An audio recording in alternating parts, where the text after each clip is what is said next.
What You Gotta Do is on now.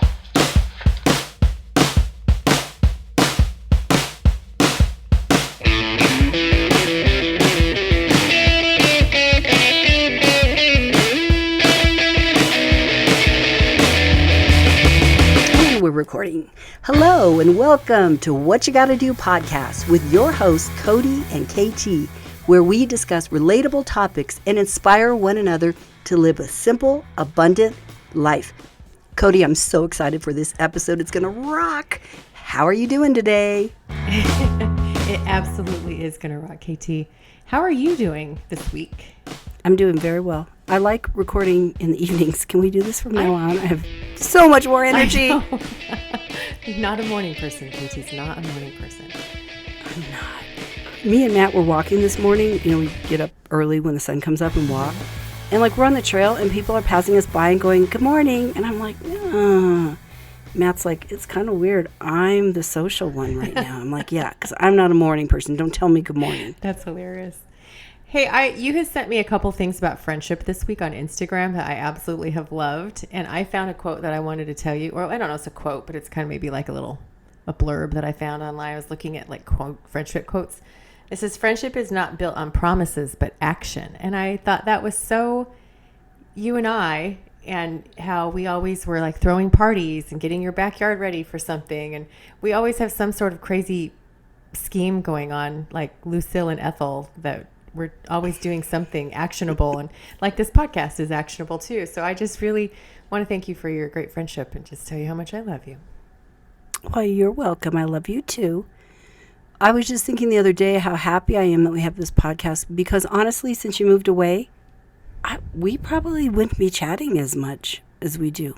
I know. It gives us a purpose, an additional purpose rather than being friends. And I am grateful. And I love it. And I want to keep on doing it. I just wish I could kiss your face. Yeah, I bet. Who wouldn't want this face?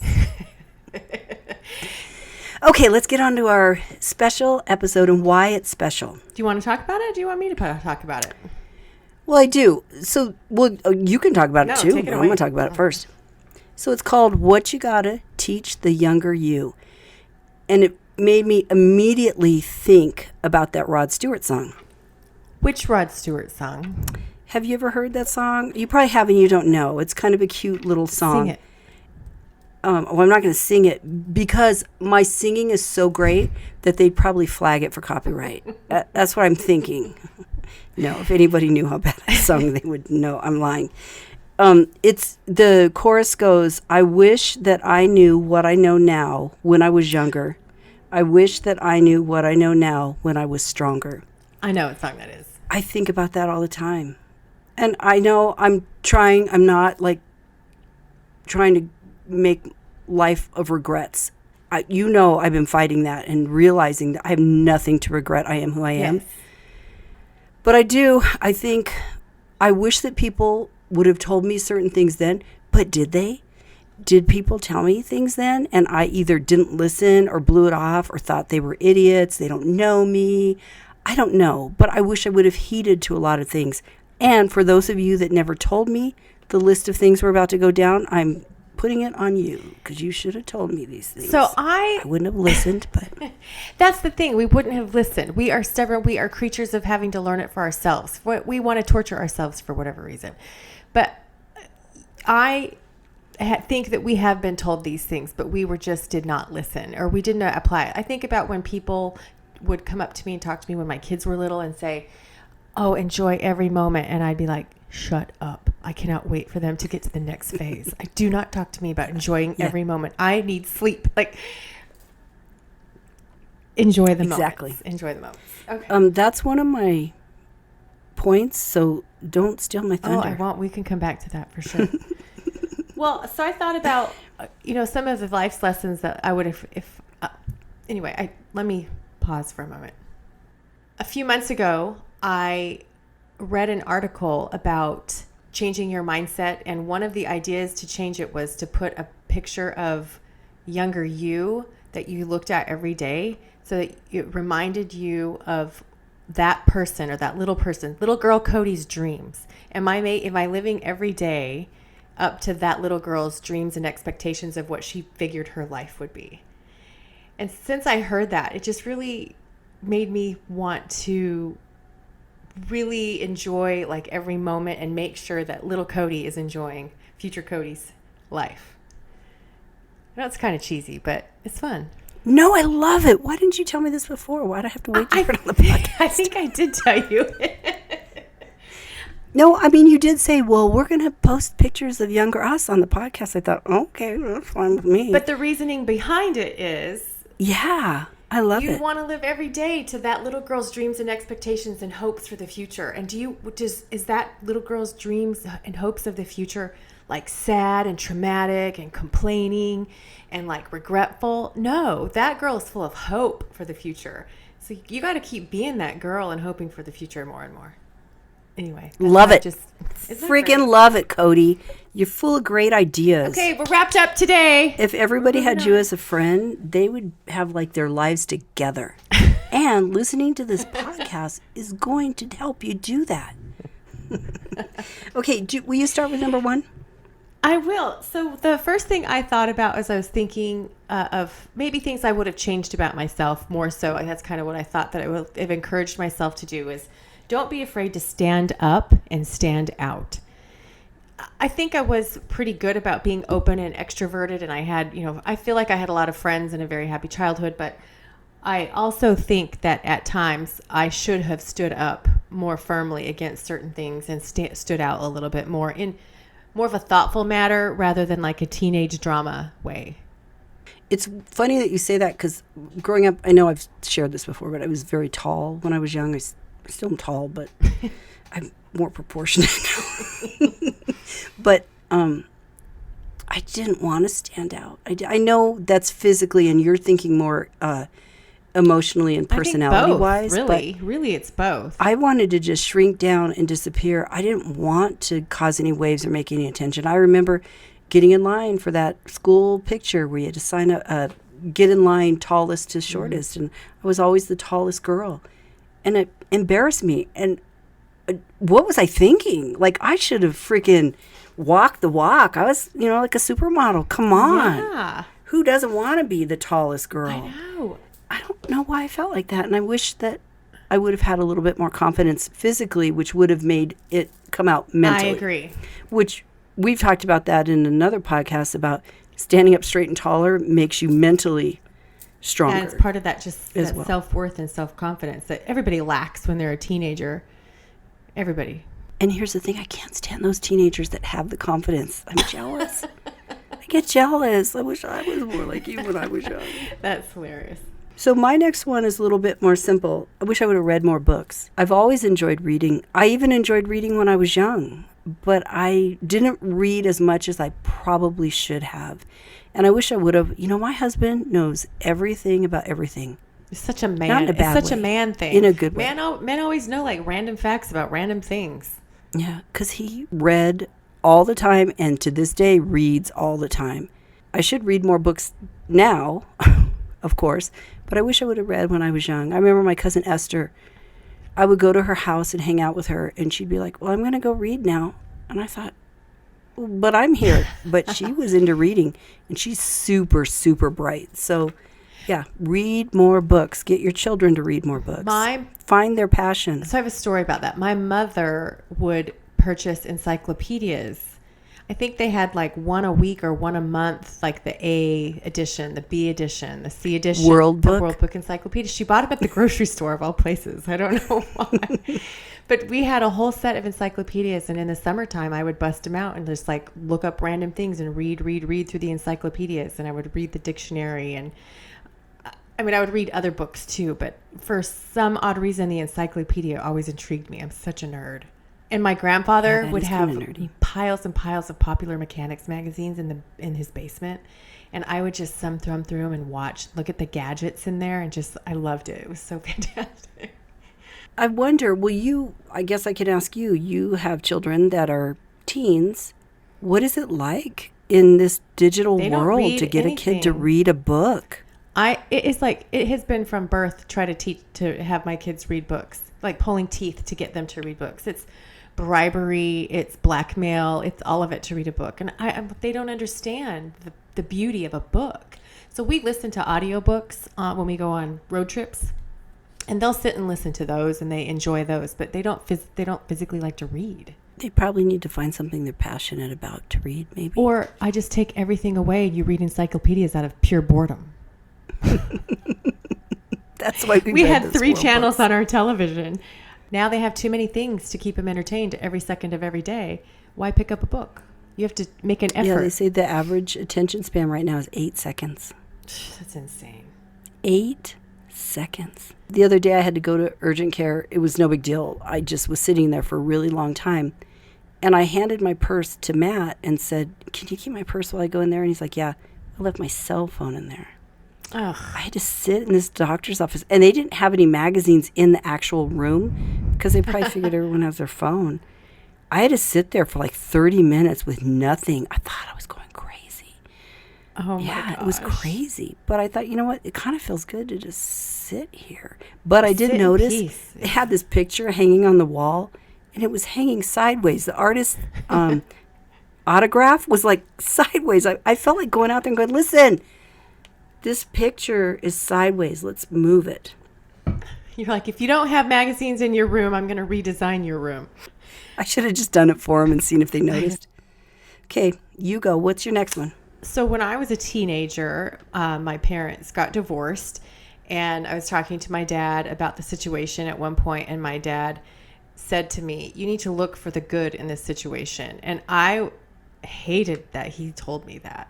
I hated it. I was resentful Did you roll of your it. eyes? I probably did. I was 16, so of course I probably rolled my eyes and did other things, right? Because you have like permanent mean face on your face when you're a teenager. So that resonated with me, and that has stuck in my head always, to look for the good. And even though that was a tough situation, I have always tried to find the silver lining in everything that you can. It's a little Pollyanna, but you know, it gets me through the day. It makes me happy. And it's true. It kind of segues into mine, which is kind of the same thing. I don't know if you think so, but mine is, all your challenges and problems grow you into the strong person you were meant to be. Yeah, find the lesson. Maybe instead of look for the good, we should say find the lesson in what you're going through. Yeah. Right? Don't be so down on yourself and self-shaming and hatred and thinking you're a failure, when you can just like pick yourself up or try to pick yourself up and just look for the lesson that to be learned and try again and do it a little bit differently. You know, I was raised in a super strict household. My father was a Marine, and he was a Marine. Did 2 tours of duty in Vietnam. Life was not easy with him. It was very, very difficult as a kid, just living up to his Marine standards. And I thought that I hated my childhood. I really did. But now that I'm a grown-up, I'm so thankful I went through that. It kind of made me tougher. I don't get offended by things. I go with the flow. Yeah, I complain and bitch a lot. That's just because that's who I am. But seriously, you know me. I don't get my feelings hurt. You'll never hear me cry. I don't cry. You don't cry. You physically don't ever period, cry. don't cry. Yeah. Except when I put my dogs down, but that's a whole different story. But I am super thankful for the way I was raised, because you see kids being raised with, kid gloves on and, use your listening ears and just all the crap that parents just put bubble wrap around their kids and don't let them experience any hard bullshit. Right. What are they going to be when they grow up? Well, I guess we're seeing that now. I mean, there's snowflakes everywhere, and I'm the farthest thing from that. Nothing really bothers me. I don't really care about anything. And I'm thankful for that tough childhood. Yeah, I am too. I think I'm grateful for the trials I went through at a younger age. I see some of my friends who perhaps didn't go through major trials. I mean, of course, everybody has struggles, but major trials till later in life. And I just think like, wow, I've gone through that so much earlier that I guess I'm grateful for that. So my next one is a little bit on the vain side of things, but I think just taking care of your body, which means, I mean, now that I'm the age that I am, I regret not putting sunscreen on my face. I wish I would have taken better care of my skin. You noted gums and teeth. I think you had put there teeth and gums. You wish you would have taken care of it. Just taking care of my body and exercising more and been a little bit more understanding of what your body goes through later in life, because I would have been taking care of my vehicle a little bit better. Sunscreen? I came from the era where we put baby oil and iodine on us and laid on aluminum foil and put lemon juice in our hair. And the thing was, if you burn really bad the first time, it's okay, because once it peels, you've got a great base tan and something to work with. Yeah, why we all aren't dead from skin cancer, I don't know. But your rationale is ridiculous. Once the burn, you get the first layer of burn on, then you're good. Yeah, that was our goal, And I think, I wish I could take that back. Your skin, you can tell people when they get to be a little bit older, the wrinkled up look and the smoker's lips. I can't do that anymore now that I have my lip filler. But yeah, and smoking. Oh my gosh. If anything, don't smoke, because when you get older, you're going to look like shit. Sorry to say. But Brianna spends like a ton of money. She had like all those sun spots removed from her face. Mm-hmm. And she goes and gets some type of thing done. I should have been better at putting sunscreen on her. I failed. I failed Mom 101. We use sunscreen occasionally when we'd go to Lake Powell and stuff, but really I didn't start really using it well until like my probably early 20s, mid 20s, and I had a lot of time in the sun growing up in Phoenix. But yeah, I didn't even start a good skin regimen till like my mid 30s. So I feel like I'm so behind the game on that, but whatever. I mean, it is what it is. Well, my husband Matt had that big chunk of melanoma removed from his arm. Yeah. Like, he was very, very dark. He laid in the sun all the time, beach, pool, whatever. And now, poor guy, he's got to wear long sleeves and big old hats that cover. And when we go to the beach, it's like we look like those old people. Well, we are. With those big umbrellas, and we got to sit under and can't get in the sun and put sunscreen all over us, even though we're wearing layers upon layers. Take care of your skin. I mean, last thing you want is skin cancer, but just the wrinkles. Isn't that like just the beauty? Largest organ on your body is the skin. Is that? I don't even know if it's an organ, if that's true. Well, it depends on who you are. All right. Okay, let's number next. There are no finish lines in life. I think often at times we think, okay, once I get to that point, I'll be good. Once I'm married, I'll be good. Once I find that job, I'll be good. Once I graduate from college, I'll be good. You're done. You're never done, and there's never a finish line. It just keeps moving forward, or a new goal comes into place. So that's not a negative thing. I don't say that to be negative, but just I think it's a reality of you have to keep working. Hard work. Life is hard work. I was really intrigued when I read that was one of your points. I got mad at you. Like, I was like, Cody, don't tell me I don't have a finish line. But you're right. Keep saying that. I like hearing that. I don't hear it often. You're right. You're right. Cody Hardy was right today. Everybody mark that on your calendar. Woo-hoo, I got one. Yeah, there's no finish line. Keep getting better. Keep improving. Keep learning. Keep moving. Keep being the better version of who you are. Okay, my next point is save your money. And I know everybody was told that when they were young. I was told that over and over and over again, and I didn't listen. And I wish I would have been better at saving money. I remember I read this article one time that said even somebody that makes minimum wage could be a millionaire if they don't spend as much as they make. That's the key. Spend less than what you make. Yeah. The next point is be honest with yourself and others.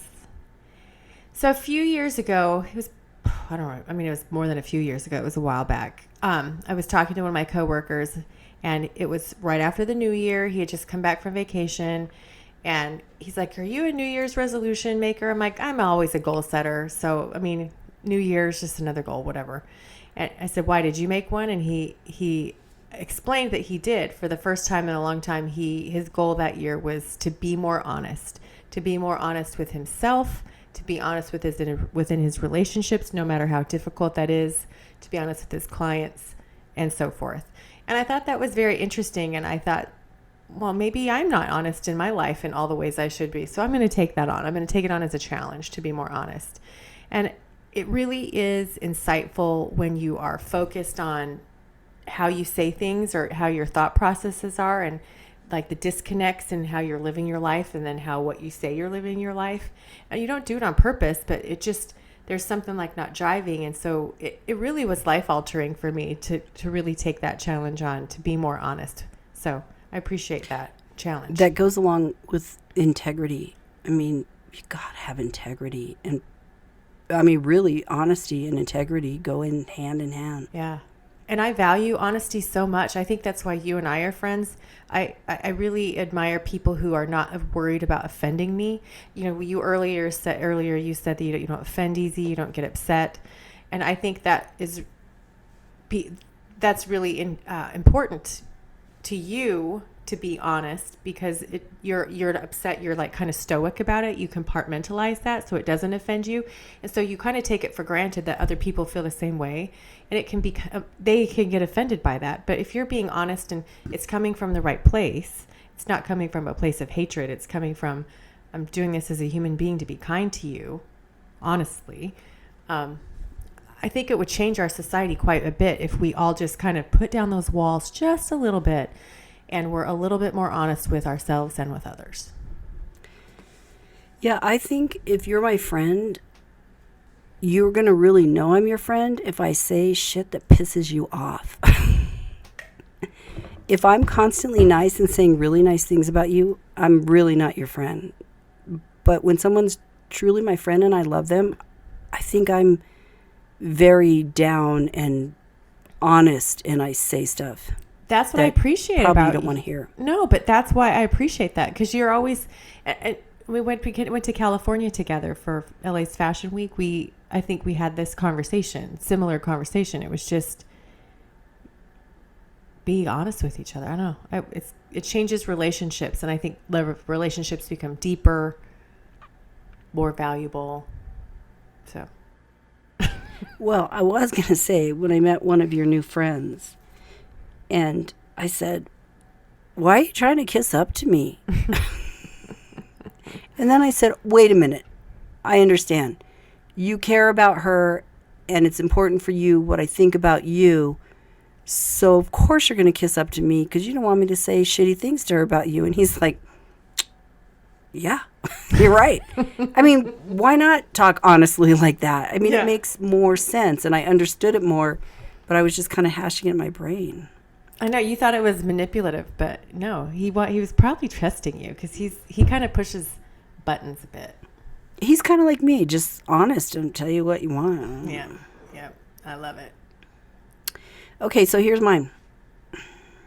Looks are not everything. No one cares about your physical appearance as much as your personality. And if they do judge your physical appearance, you probably don't need to care what they think. Right? I absolutely agree with that. My mother was very obsessed with looks, and she constantly said, oh, mijita, you're so beautiful, mi bonita.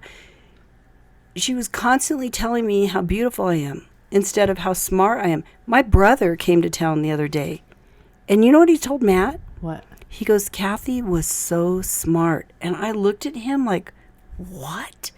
I was not smart, because my mom constantly told me how beautiful I was. Not smart, not funny, not happy, just beautiful. I thought looks were everything. I really did. And now that I'm older and I don't have my looks anymore, I realize, oh my gosh, looks aren't everything. There are some people that are so charming and you just want to be around them all the time, and you just see their beauty, and maybe physically they're not so pretty, but their personality is just like you hear birds singing when they walk in the room. That's what I want to be. looks aren't anything. I don't know if you remember Bo Derek from 10. Yes, I remember Bo You Derek. remember that? Mm-hmm. Remember she was like on Johnny Carson. I'm dating myself, but she was on Johnny Carson with her husband. And Johnny, and I might be totally getting this wrong, but somebody asked the husband, if Bo was in an accident and lost her beautiful looks, would you still love her? And he said, no, because that's why I love her, was because of her looks. And that was super eye-opening for me. I thought, wow. Oh my gosh, when the lights are out, we all look the same. Looks don't matter. It's who we are inside and out, and that integrity, that honesty, that grand personality, respecting yourself. I mean, ultimately, isn't that what we're getting into with this conversation? And I wish I wouldn't have focused on looks, because looks go away. So I have a different experience about that. I was awkward when I was younger. I had acne and my hair was awkward and I was uncomfortable in my body and I was very awkward. And so I was not pretty. I was not the KT of my younger childhood. You had some killer eyebrows, dude. I've never seen eyebrows that thick on a little girl. Oh my God. Will you please post that picture? It will go viral. You understand, if I post that picture, the podcast will go viral. Oh my gosh. That's so embarrassing. Okay, so awkward Cody. So I don't look that way anymore. And I'm really glad that I have character and integrity and I developed those internal qualities and my intelligence and things like that. Because I think that I would put more emphasis on what I look like today if I didn't have that, because I don't really care. I didn't care. I mean, I got to a point where I was like, I didn't really care when I was younger what I really looked like. It was what I presented and my intelligence, and that. And now got me look through at how much you college, blossomed. I'm a hard worker, and so I was a little like late in the life blossomer, but I feel like you are so beautiful. Am I just bamboozled by your charming personality, or are you really beautiful? I don't know. That's a good question. Remember that movie, Shallow Hal? Yeah. Totally. That was eye-opening too. Anybody who hasn't watched Shallow Hal, it's kind of an old movie, but it's so true. Personality is everything. And now you not only have the intelligence, personality, integrity, honesty, all those wonderful traits, but you're really good looking. Well, let's move on. So one thing I thought about, I thought about when we were talking about this. It's weird that you won't let me tell you that you're really I don't like it. It's uncomfortable.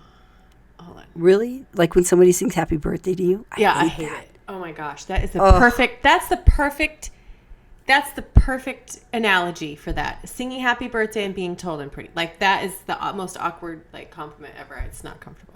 Okay, I guess this might be more targeted towards teenagers or teaching your teenagers, but there are always 3 sides to every story. So stop getting caught up in the drama. Me as a teenager got so caught up in the drama. If anybody told me a story, so-and-so said this to me, so-and-so punched me in the hallway, so-and-so did this, I never questioned it. I was like, what? And then I'd go on this campaign to defame so-and-so. Why did I do that? Why did I care? Why didn't I just say, I'm so sorry that's happening to you, but do you want to go get an ice cream? Instead of like making this campaign to attack so-and-so. I feel like so many teenagers get on that bus and they need to stop and just think, well, who knows what so-and-so was going through, or you haven't walked in so-and-so's shoes, or did so-and-so really say that, or did you just hear that? Exactly. Don't get caught up in it. There's always 3 sides to every story. I learned that. Yours, theirs, and the truth. I learned that when I was a teenager, when my parents went through divorce, like just the fact that, my dad said one side, my mom said one side, and we all have our perceptions, right? So that's what my dad perceived was his thing. My mom perceived it one way, and my perception was a completely different, I felt like outside view, but you have to kind of consider all sides. And it goes back to like, even when you discipline your children, I've taken my children aside sometimes when they have been fighting. I'll separate them in rooms. I'll interrogate them separately, get each side of their story, and then bring them together so that they can tell each side of their story. And then, we'll summarize it up, wrap it up, everybody hugs, and then we move on our way. So I think if you kind of approach a scenario about that too, just stop and think about how what could that person be going through? Or like what you said, let's analyze this from a few different angles before you react. I just remember the first time my husband said there's 3 sides to every story. I was like, what? Like, I thought there was only my side. My side. That's it. That math doesn't add up. My side. Okay. And then I just have a couple more I just want to hit on before we wrap this up. Yeah. Don't postpone joy. Find your joy in what's happening right now, today. This kind of wraps up to how you started this. I have a friend that has little children and said to me, and I probably mentioned this before, and I'm sorry if I'm repeating it, but it's worth repeating. She said, I didn't sleep last night. My 3-year-old crawled into bed with me and my husband and wanted to sleep with us, and I've had it with him crawling into bed with me. To which my son, who lived in Guam at the time, and I hadn't seen him in 2 years, I said, you need to enjoy that. I would give anything to have my son want to come crawl into bed with me and my husband right now, just to see him, just to hold him. Mm-hmm. You need to love every second of that right now. And like, I had tears, she had tears, and it was like this big dramatic thing. Granted, she's never brought it up to me again. You're wearing tears, you liar. You didn't cry. I think I did have tears, or the beginnings of tears, let's be honest. But don't postpone it. Like you were saying, when people say, enjoy your children now, you have to, even though you're freaking tired, you haven't brushed your teeth, your armpits stink. You have to enjoy it. You'll never get this time back. You're in college. Enjoy being in college and staying up all night studying, because once you start your damn boring job, you're going to wish I was back in college. My friends were so fun. It was fun having those all-nighters studying or whatever, because someday you're going to be retired and looking at moving into an assisted living, and you're going to think back and think, why didn't I just experience that joy and appreciate it then? And I wish I would have. I've started taking pictures of things that make me have joy. I started this a few years back. Sunsets. I love beautiful sunsets. I don't even know how many pictures of Albuquerque sunsets against those Sandia Mountains. Like, so many different views of it. And I'll just scroll and scroll. And I remember those sunsets. I remember the moments I sat and just appreciated that sunset. And I do that today still. I'll take pictures of Oklahoma sunsets, or I'll take pictures of like the countryside, or I'll go drive through the back side of the countryside, take the longer route to get home, just to enjoy the journey and enjoy the drive. And so I think that's a challenge to people. It's just, where do you find joy in the journey? I love that last one, KT, very much. I think I love that. That's a very good summary. Is that your what you got to do? Well, I'm already doing it. That's what am I already doing? I think my what you got to do would probably be, out of all of these, I'm going to declare it right now. Don't be afraid to stand up and stand out. I think there are several things that are happening in society right now that I'm very disturbed with, and it is time to stop being silent about it. Not on this podcast. I'm not going to use that platform, but I think I'm going to stand up and stand out a little bit greater. Good. Will you check in with us and let us know how it's going? Sure. What are you going to do? What's your what you got to do?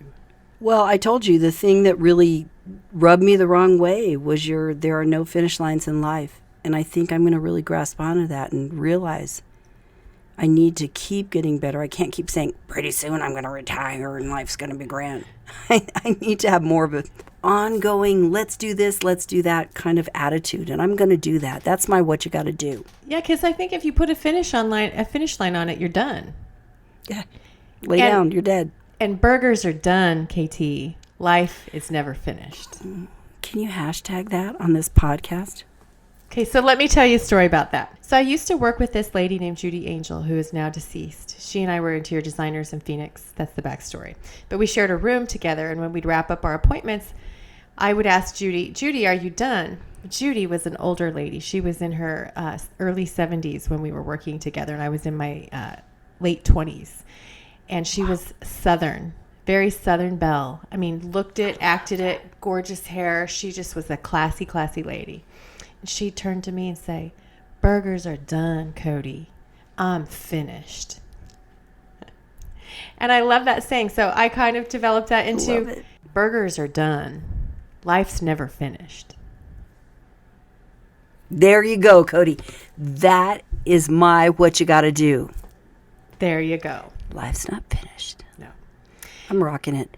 And you know what? The older I get, the better and better life gets. I'm really loving life. I'm so happy to hear that. It really seems like you are. And I'm so glad we did this episode. So let's talk about warm, fuzzy, and cold, prickly.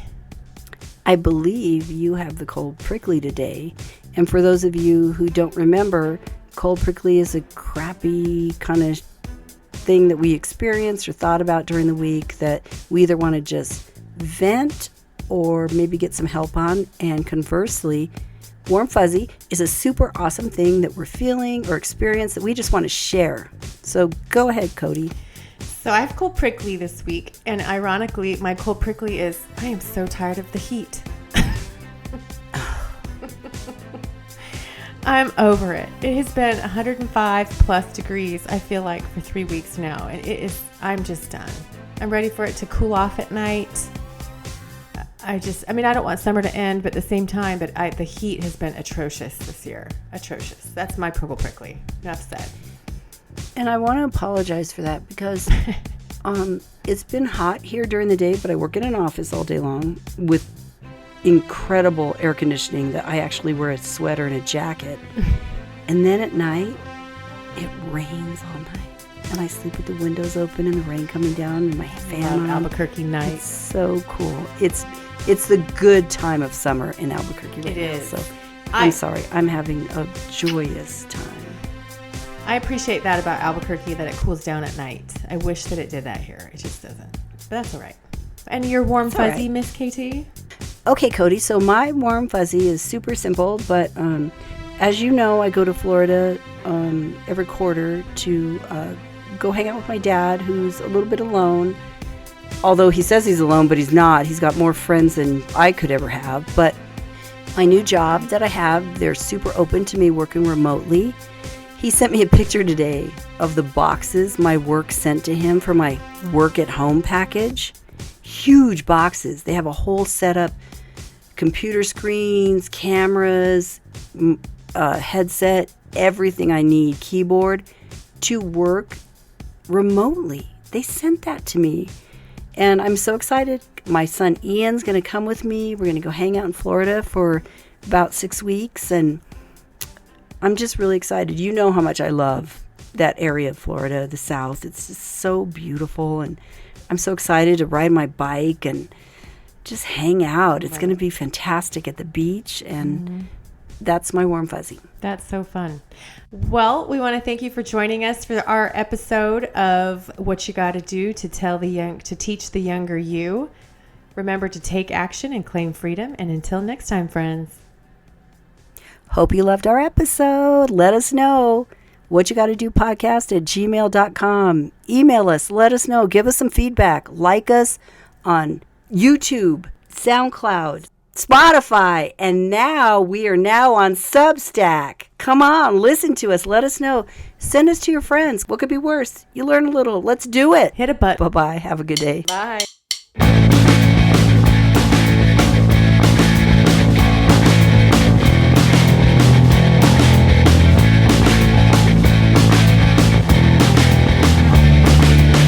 Thank you for listening to What You Gotta Do. The music for this podcast is written, produced, and performed by Joe Steitler. Production manager and host for What You Gotta Do podcast is Cody Hardy. Creative director is Matt Johnson. I'm KT Johnson, your co-host and editor. This has been a hell of a production.